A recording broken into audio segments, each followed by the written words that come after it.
From VOA Learning English, this is the Economics Report.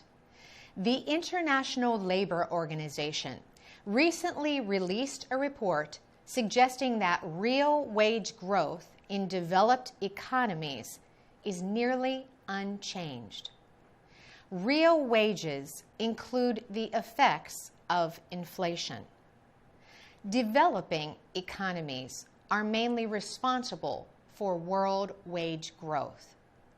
The ILO report says world wage growth is below the 3% rate that existed before the economic crisis of 2008.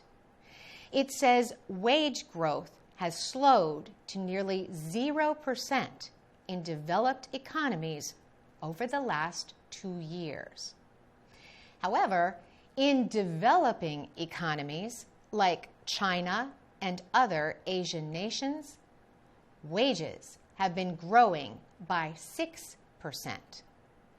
Wage growth in Eastern Europe and Central Asia is almost as high. The ILO report says wages in rich nations are still about 3 times higher than in poor countries. It says workers in developed countries earn $3,000 a month on average, compared to $1,000 a month for developing nations.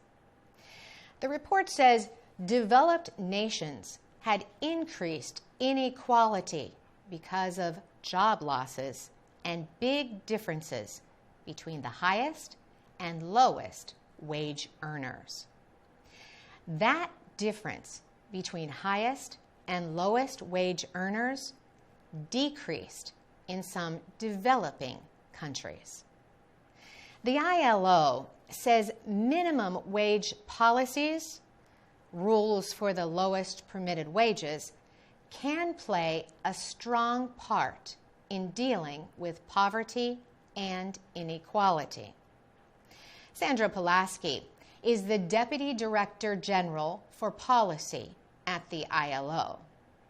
She disagrees with conservative critics of minimum wage policies.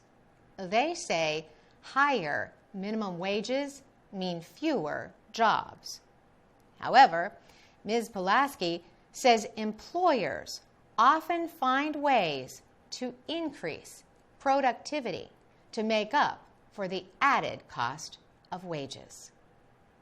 For VOA Learning English, I'm Carolyn Presutti.